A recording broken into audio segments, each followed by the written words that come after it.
2023년이 저물어가고 있습니다. 코로나19가 공식적으로 종료되고 강원도에서는 강원특별자치도가 출범하는 등 많은 일들이 있었는데요. 하지만 다양한 재난재해 같은 사건, 사고도 줄을 이었습니다. 오늘은 올해 강원 지역에서 일어났던 재난재해와 각종 사회 문제들을 짚어보도록 하겠습니다. 다시 보는 2023 강원 시작합니다. 가장 먼저 지난 4월 갑작스럽게 발생했던 강릉 산불 소식인데요. 우려했던 봄에 강풍을 타고 삽시간에 강릉 지역을 중심으로 큰 피해를 입혔습니다. 먼저 당시 영상부터 보시겠습니다. 희뿌연 연기가 강릉 경포호수 일대를 완전히 뒤덮었습니다. 하늘까지 치솟은 연기에 경포관광지는 건물 형체를 알아볼 수 없을 정도입니다. 강릉시 난곡동 야산에서 불이 난 것 11일 오전 8시 반쯤. 초속 30m에 달하는 강풍에 부러진 소나무가 전봇대에 부딪히면서 불꽃이 튀어 산불로 이어진 겁니다. 불은 강한 바람을 타고 동북쪽으로 급속히 확산됐고 안현동 펜션 밀집 지역과 경포 진안상가 일대, 사근진 해변을 차례로 집어삼켰습니다. 건물이 형체를 알아볼 수 없을 정도로 완전히 불에 타 무너졌습니다. 이곳은 당초 아기자기하게 꾸며놓은 애견 카페. 하지만 이제는 간판만 남아있을 뿐 어떤 곳이었는지 알 수도 없습니다. 인근의 또 다른 마을. 처음 불이 난 곳과 1km도 떨어져 있지 않은 곳으로 불이 나고서 10분도 채 안 돼 화마가 덮쳤습니다. 벽돌로 지어진 2층 주택이 본래 모습을 알아볼 수 없을 정도로 모두 불에 탔습니다. 집안의 집기들은 아예 재로 변했습니다. 11일 강릉 난곡동에서 발생한 산불이 이곳까지 번지면서 집안에 있던 80대 할아버지가 숨진 채 발견됐습니다. 이 할아버지는 화재가 어느 정도 잦아들어 찾아왔던 이웃들에 의해 발견됐습니다. 할아버지의 사망 소식을 들은 주민들은 안타까워하고 있습니다. 화면만 봐도 당시의 화재의 위력을 느낄 수 있었는데요. 악몽 같은 재난이 다시는 일어나지 말아야 할 텐데 먼저 취재기자 연결해서 당시 상황부터 알아보겠습니다. 최성식 기자, 당시 현장에 가장 먼저 도착했었죠? 네, 강릉 난곡동에서 산불이 난 건 지난 4월 11일 오전 8시 반쯤이었습니다. 당시 출근 시간대였는데요. 저도 그 재난 문자고 현장으로 출발했는데 가는 길에 경포호수 뒤편으로 벌써 시커먼 연기가 가득했습니다. 산불 현장에 도착해 보니 성인 남성이 휘청거릴 정도로 강풍이 불었고 화염이 치솟고 있었습니다. 매캐한 연기로 숨을 쉬기도 힘들 정도였는데요. 불씨가 강풍을 타고 이곳저곳으로 날아다니고 펜션과 주택들은 이미 불길에 휩싸여 미처 손을 쓸 수도 없는 말 그대로 아비규환의 모습이었습니다. 주민 긴급 대피령이 내려졌는데요. 일부 주민들은 수도꼭지에 고무 호수를 연결해서 지붕에 물을 뿌리며 사투를 벌였습니다. 눈앞에서 삶의 터전이 잿더미로 변하는 모습에 주민들은 발만 동동 구르는 상황이었는데요. 불은 강하람을 타고 동북쪽으로 급속히 확산됐고 안현동 펜션 밀집 지역과 경포 진안상가 일대 그리고 사근진 해변을 차례로 집어삼켰습니다. 일대 숲을 모두 태운 산불은 산불 발생 지점에서 직선거리에 3km쯤 떨어진 해변 민박집까지 덮친 뒤에야 꺼졌습니다. 다행히 오후 3시 반쯤 산불 현장에 소나기가 한 차례 내렸고 대형 진화 헬기가 투입되면서 산림당국은 이날 오후 4시 반쯤 주불 진화를 발표했습니다. 산불이 발생한 지 8시간 반 만이었습니다. 네, 안타깝게도 당시 인명피해도 있었다고 들었는데요. 박건상 기자, 당시 상황 설명해 주시죠. 네, 당시 태풍급 바람이 강릉 지역을 불고 있었다는 말씀 앞서 전해드렸는데요. 불이 난 지역이 기존 산불과는 달리 이제 바다와 인접한 지역이라 펜션을 포함해 주택들이 밀집해 있었습니다. 이 강풍으로 불이 삽시간에 주민들을 덮쳤는데요. 불에 탄 주택 잔해에서 안타깝게도 주민 한 분이 숨진 채 발견됐습니다. 제가 도착했을 당시에도 곳곳에서 집에 탄 잔해들 사이에서 열기가 뿜어져 나오고 있었는데요. 최초 불이 난 지역에서 1km 남짓 떨어진 곳에서 주민 한 명이 숨진 채 발견된 겁니다. 당시 주택의 모습을 보면 집 안의 집기들은 재로 변했고 2층 주택은 본래 모습을 알아볼 수 없을 정도로 모두 불에 탔습니다. 산불의 위력을 여실히 보여주고 있었는데요. 사망한 주민은 80대 할아버지였는데 이제 펜션을 운영하면서 조용하게 노후를 즐기고 있었습니다. 돌아가신 어르신의 명복을 다시 한번 빕니다. 네, 문제는 화재 당시 어르신들의 피해가 많았다는 겁니다. 이 거동이 불편한 어르신들이 이 상당수 지병이 좀 있으신데 연기를 흡입하다 보니 산불 이후에도 고통을 겪고 계시고 있습니다. 네, 정말 안타까운 일이 아닐 수 없는데요. 당시 산불로 인해 피해를 입으신 이재민들에 대한 이야기도 들어보겠습니다. 전소연 기자, 당시 만나봤던 이재민들 어땠나요? 네, 저는 당시 산불 피해를 입은 펜션 밀집 지역에 다녀왔었는데요. 한순간에 삶의 터전을 잃어버린 주민들은 망연자실했습니다. 당시 주민들은 어떻게든 불을 꺼보려고 노력했지만 강풍으로 인해 쉽지 않았고 귀중품도 하나 챙기지 못하고 끝내 몸을 피할 수밖에 없었다고 말했습니다. 불이 꺼진 다음 날 주민들은 펜션으로 돌아와 뼈대만 앙상하게 남은 건물을 보고 눈물을 짓기도 했는데요. 먹고 살 길이 막막하다며 강릉시와 정부에 신속한 복구와 지원을 요청했습니다. 네, 그렇다면 강릉 산불 이후 조치도 궁금합니다. 불이 전신주에서 발생했다고 하는데 정확한 피해 상황과 산불 이후 어떤 조치들이 이루어졌을까요? 예, 강릉 산불은 초속 30m에 달하는 응풍에 부러진 소나무가 전선을 끊으면서 불꽃이 튀어 발생한 것으로 경찰과 국립과학수사연구원 조사에서 밝혀졌습니다. 강릉 산불로 산림 179헥타르를 포함 379헥타르가 불에 탔는데요. 축구장 530개를 합친 면적 크기입니다. 산불로 1명이 숨지고 26명이 부상을 입는 인명 피해도 있었는데요. 재산 피해는 약 400억 원으로 집계됐습니다. 주택과 펜션 등 건물 266채가 피해를 입었고 217가구, 489명의 이재민이 발생입니다. 강릉 산불 발생 다음 날인 12일 정부는 강릉시 일대를 특별 재난지역으로 선포하고 피해 보호 지원에 나섰습니다. 민간 차원의 지원도 잇따랐는데요. 이재민들을 돕기 위해 하루 300명 넘는 자원봉사자들이 몰려들었고 공공기관과 기업체, 사회단체들 기부 행렬도 이어졌습니다. 이런 가운데 강릉 산불 이재민들이 비상대책위원회를 구성하고 한전의 피해 보상을 요구했는데요. 비대위는 손해배상 소송을 준비하고 있습니다. 강릉 산불 피해 현장에서는 일부 건물을 새로 짓는 공사가 진행되고 있는데요. 하지만 펜션을 짓거나 매입하느라 낸 빚이 남아 있는데 생업을 잇기 위해 다시 대출을 받아야 하는 막막한 이재민들도 적지 않습니다. 현재도 강릉 지역 이재민 117세대는 여전히 조립식 임시주택에서 힘겨운 겨울살이를 하고 있습니다.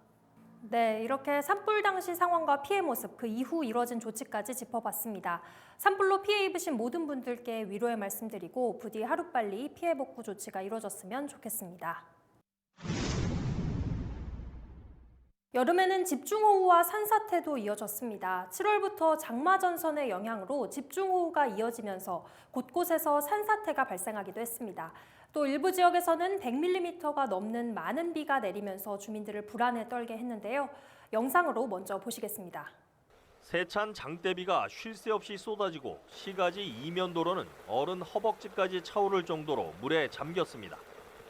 보다 못한 시민들이 직접 배수 작업에 나서보지만 역부족인 상황입니다. 지난 6일 밤 시간당 90mm에 달하는 집중호우에 물바다로 변한 고성군 간성읍 시가지 모습입니다. 소방대원들이 물에 잠긴 건물 지하 보일러실에서 물빼기 작업을 벌입니다. 양수기를 동원해 배수 작업에 나섰지만 고인 빗물이 워낙 많아 진땀을 흘립니다. 짙푸른 바다 위에 커다란 파도가 쉴 새 없이 밀려듭니다.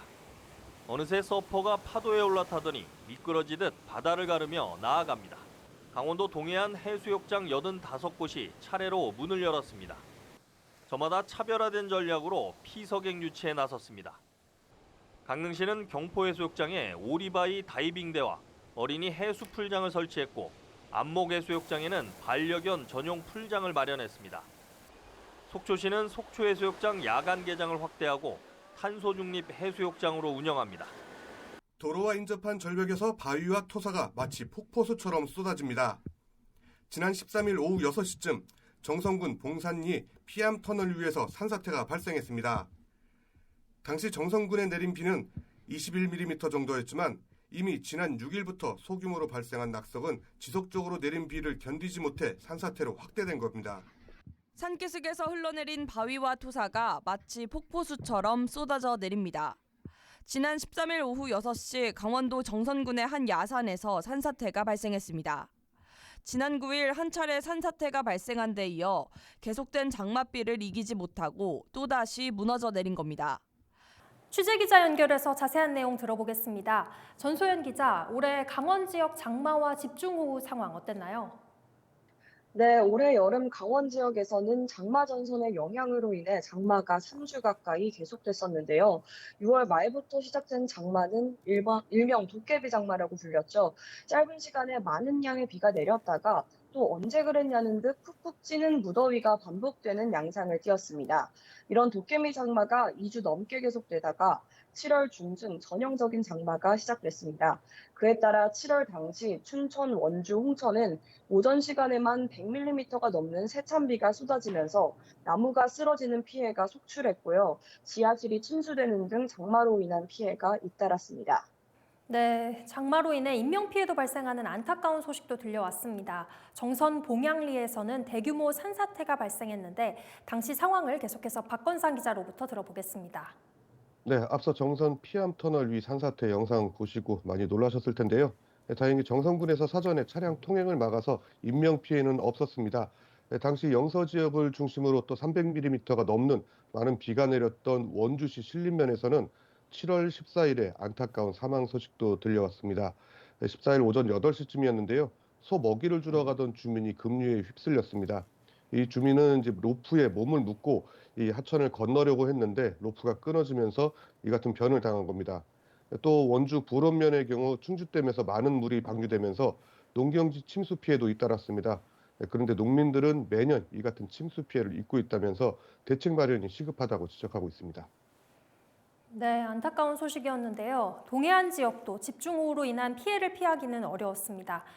동해안 지역에서는 7월 잇따른 장맛비로 피서객이 급감하는 등 어려움을 겪었다고 합니다. 취재기자 연결해 소식 들어보겠습니다. 최성식 기자, 상황 전해주시죠.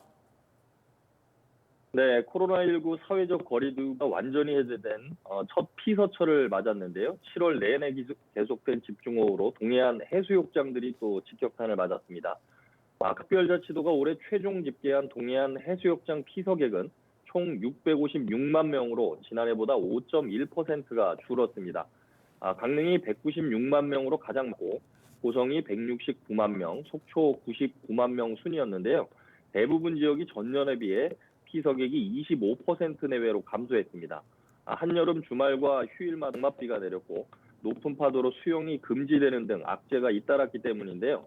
여기에 해외여행이 본격화되면서 관광객 상당수가 해외로 빠져나간 것도 피서객 감소에 영향을 미쳤습니다. 영동 지역도 집중호우로 큰 피해를 입었는데요. 지난 8월 6일 고성군 간성읍 시가지에 시간당 90m에 달하는 물폭탄이 떨어져서 주택과 상가 22곳이 침수됐습니다. 태풍이 지나간 뒤에는 동해안 사장마다 엄청난 양의 해양 쓰레기가 발생해 골머리를 앓았습니다. 이 양양군 물치해변에서만 무려 450톤이 나왔고 동해안 전 지역에서 3,500 넘는 태풍 쓰레기가 수거되기도 했습니다.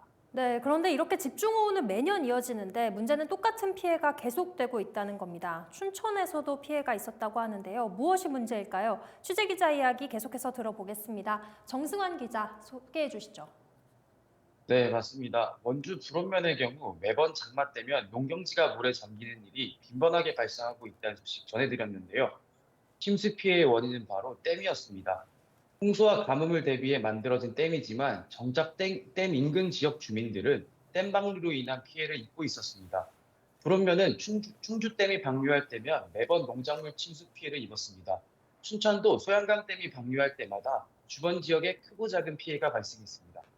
지난 7월 집중호우 당시에만 강원도 내에서는 축구장 164개 면적인 115헥타르의 규모의 농경지가 침수 피해를 입었습니다. 매년 막대한 피해가 발생하고 있는 상황이지만 댐 방류도 댐 수위 조절 등 안전상 불가피한 조치라 해결책을 내놓는 게 쉽지 않은 상황입니다. 네, 이렇게 집중호우로 큰 피해가 발생했는데 이어서 태풍도 다가왔습니다. 이 소식은 먼저 전소연 기자에게 들어봐야겠네요. 전소연 기자, 태풍 카눈이 강원 지역을 통과했죠? 네, 태풍 카눈이 특히 영동 지역에 많은 비를 뿌렸습니다. 당시 속초와 고성에는 시간당 80mm가 넘는 폭우가 쏟아졌는데요. 비도 많이 내린 데다가 바람도 강하게 불면서 곳곳에 피해가 발생했습니다. 특히 영동 지역의 피해가 막심했는데 속초 관광수산시장도 물바다로 변했고 강릉 경포 진안상가도 물에 잠겨서 공무원들이 복구 작업에 나섰습니다. 속초에서는 성인 남성 가슴팍 정도까지 물이 차면서 구조대원들이 물이 찬 집에서 사람을 구조하기도 했고요. 양양에서는 갑자기 쏟아진 많은 비에 옹벽이 무너지는 사고도 있었습니다. 카눈으로 인해 주택 23채가 침수됐고 주택 침수나 차량 불입으로 인해 총 22명이 구조됐습니다. 다행히 인명피해는 발생하지 않았고요.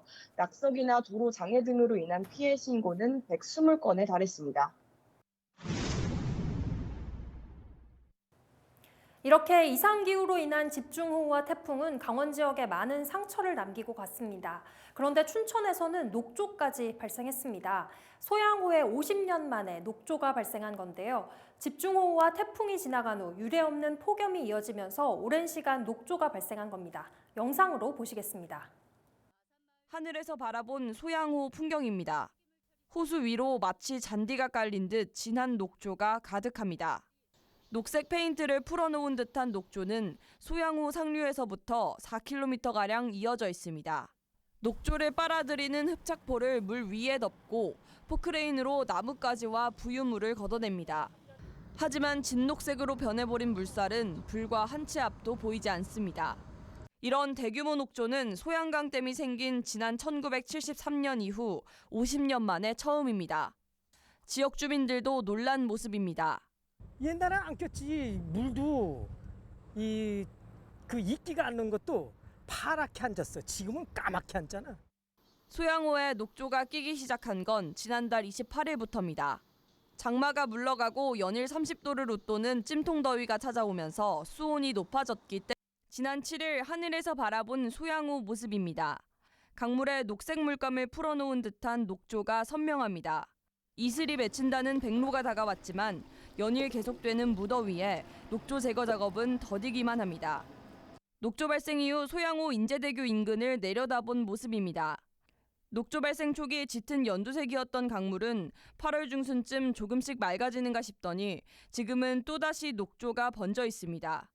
인제대교 부근에 집중적으로 발생했던 녹조는 약 8km 떨어진 빙어축제장까지 번졌습니다. 자세한 소식 취재기자 연결해 들어보겠습니다. 전소연 기자, 소양강댐이 만들어진 이후 처음으로 녹조가 발생한 거라고요? 네, 당시 연일 30도를 웃도는 찜통 더위가 이어지던 때였습니다. 평소 25도 정도 수준이던 소양호의 물 온도가 33도까지 오르자 소양호에 녹조가 발생한 건데요.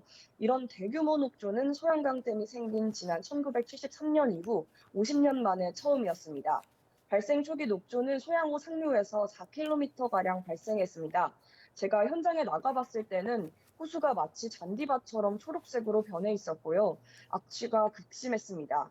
또 당시 어민들이 큰 피해를 입었는데요. 이렇게 녹조가 끼면 물고기들의 활동량이 줄어 어업이 어려워지기 때문입니다. 그런데 어민들을 곤란하게 한 이 녹조 쉽게 사라지지 않았습니다. 9월에 접어들어서도 30도가 넘는 늦더위가 지속됐기 때문인데요. 9월까지 녹조가 장기화되면서 녹조는 첫 발생 지점에서부터 약 8km 떨어진 빙어축제장까지 번졌습니다. 당시 강원도와 원주지방환경청, 수자원공사 등 유관기관은 조류제거선, 제거 인력 등을 투입해 조류 제거 작업에 나섰는데요. 비상 대응 체계는 9월 말 더위가 가시고 나서야 겨우 해제됐습니다. 네, 전소연 기자 잘 들었습니다.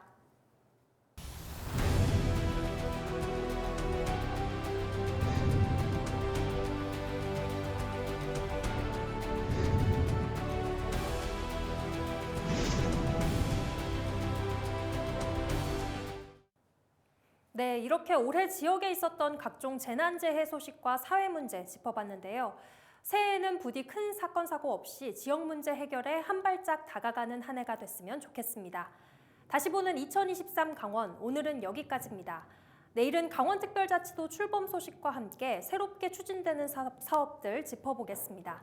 시청해주신 여러분 고맙습니다.